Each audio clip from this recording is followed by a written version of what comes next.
what's cooking, Valhalla? Are you struggling to decide what to do with your gear, what to focus next? Today we are diving into my blue gear strategy. Let's get started. But before we dive in, a quick shout out to our sponsor, U4GM. They've been around for over 20 years and are your go-to spot for in-game goodies, including gems for Odin Valhalla Rising. Want to check them out? Hit the link in the description and use code GATSU at checkout to get 5% off everything. Alright, quick heads up, if you haven't seen my last video yet, go check it out. These two videos are linked, and you will get way more value watching both. I got tons of questions from you guys all about gear and timing, so I thought I'd dive deeper into the topic. Today I will break down my blue crafting strategy in detail and share some tips that have worked for me at least.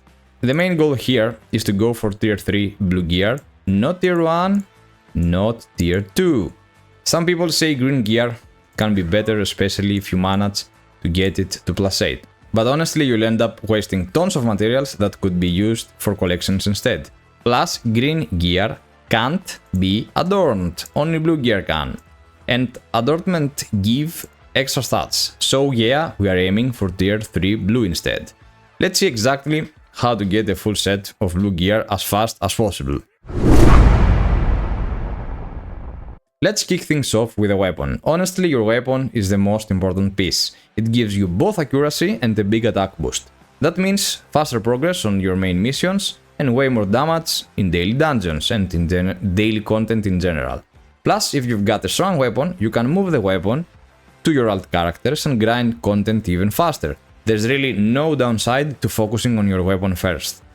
Everyone should have at least one of those special stones from events. That's what you need for crafting top tier blue weapons. Everything else, just stick to your usual daily routine and you will get all those materials needed. I haven't spent or crafted anything besides this weapon so far, which I'm gonna craft really soon. I'm just keeping the content for the live tomorrow. After finishing all your weekly party dungeons, there is a chance this item will drop for free. But if it doesn't drop, don't stress. For just the weapon, not other gear, consider buying it from the market for about 300 gems. This is literally the only time I recommend spending gems on blue gear. If you are totally free to play and wondering how to get those gems, hang tight. In my next video I will show how to farm gems with just one account using alts, not multi-accounting. By now, cycling around elite dungeons with alt characters should net a decent amount of gems anyway. But if not, waiting is fine too. Personally though, I would grab that market piece as soon as possible because having that powerful weapon speeds up everything else so much. So, what comes next? If you've watched my previous videos, you already know I am a big fan of using alt characters. One of the best things about alts is cycling through town quests. These quests give you crafting materials for both armor and accessories. Here's the trick.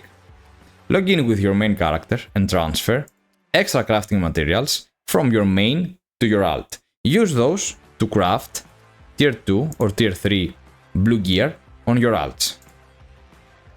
Since blue stones can be hard to get quickly, the mystery crystals, this lets you use all those extra materials without waiting around. With 2 free alts from the 2 free spots you got, that means besides gearing up your main weapon on your main character, you can also craft 2 more armor pieces on each alt character and then send them back to boost your main's power even faster. You can do the same thing with accessories, craft 1 from each character and move them over. It's relatively harder though, since you will lack Agates, but you can have farm locations where white accessories drop and dissolve everything you get daily. This strategy really amps up your CP fast. And honestly, except the weapon, tier 3 blue pieces aren't that different from tier 1 blue pieces. Additionally, those pieces that will be the placeholder until you craft the tier 3 blues or moving to purple, we're gonna see about that, can also be placed in the collection later on, so you don't craft them for nothing, right? One thing to note, there is a special necklace you can only craft with an item you get from defeating Garm, the realm invader, the 3-headed dog. You will earn chests from participation and top rankings if you kill this boss. Inside those chests are crafting materials for this blue accessory. There are some smaller ones. You craft those small ones into Garm Goldstone, and from that point onward you can craft the necklace. But here's the catch. I don't recommend actually, if you ever craft this thing, to equip it, right? Don't include this as a main piece for your build. It works best as a collection piece. You have to manage to get it to +5, so there is gonna be endless grind, but along with another Realm Invader item later on, which together gives you a 3% damage reduction bonus. So technically, this is why we're gonna end our lives in this Cerberus, to craft the necklace, recraft it again until we manage to get it to +5, so we can place it in the collection. Until that point, we will be on gold gear or something, so don't include this necklace on your main builds. One more important tip. There are town quests that reward you with only crafting materials. I wasn't so lucky today, but you will see all the row with the same material. The only difference is just the amount you get. I don't think these show up on tier 1, but definitely on tier 2 and tier 3 missions. Always grab them when you see them. These materials are super valuable since we will be doing a ton of crafting. Now, if you have to choose between missions, always prioritize the ones where the random reward is Agates. You will need lots of those, especially if you're free to play. Now here's something a lot of people overlook, and honestly it's debatable if it's really worth it. If you're planning to juggle 5 characters, or even just want a boost early on, consider grabbing materials from the merchant. You can exchange tokens earned from the town missions you are doing and your feats, your achievements, for crafting materials. In theory, farming these materials yourself is 100% better value.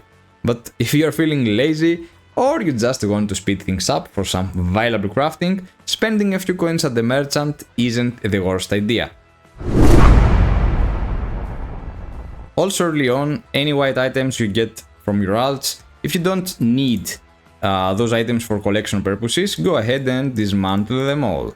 If those items require enhancement for the collection, again, dismantle them. We need tons of crafting materials to make our blue gear. And white items are easy to come by anyway, don't stress about losing whites. If you ever need more for your collection later on, you can farm them in like 10 minutes. For now, focus on dissolving everything, especially the accessories, since we'll need a lot of Agates to also craft our blue accessories. Now, you will also get a lot of green items from party dungeons and town missions. Since you will have plenty of character bound enhancement materials, and those greens are needed for your collection, try enhancing them up to +5. If the requirement is +5, just employ to the collection. If it's +0, same, employ to the collection. And if those items require +6 and above, just try your luck. If you hit +6 and your main wears something that's +5, transfer it to your main instead. Just make sure you haven't already crafted blue gear for that slot. While working on your blue gear, use those extra materials to upgrade any random green drops for a temporary CP boost on your main. But don't go past what's needed for the collection. If the requirement is +6, stop there. Keep the gear to +6. Save the rest of your match for future green drops as your alts keep progressing. As a bonus tip, don't forget that all those town quests and feats from your alts give you coins, this currency over here. Save up for the purple avatar at the coin merchant. Skip blue and go straight for purple. From my experience, it shouldn't take more than 40 days since achievements also give lots of coins. Have in mind though that you have to bother with your alts in a daily basis. So to sum up, focus on blue gear first, use your alts smartly for crafting materials, grab every quest that gives match or Agates, and save those coins for that sweet purple avatar. Hope this video helps you plan out your next steps. Don't miss tomorrow's YouTube live stream. Stop by and say hi. I'm gonna showcase all those things there. I'm keeping myself, restraining myself for all those crafting, for all those gadgets. I have gathered so many things. We're gonna get so much CP, and of course help you out if you have questions. Keep an eye on Tuesday for my gem guide, where to spend them, what to sell and how to get more value. Thanks again for all the support lately. I really appreciate it, guys. Until the next time, see ya!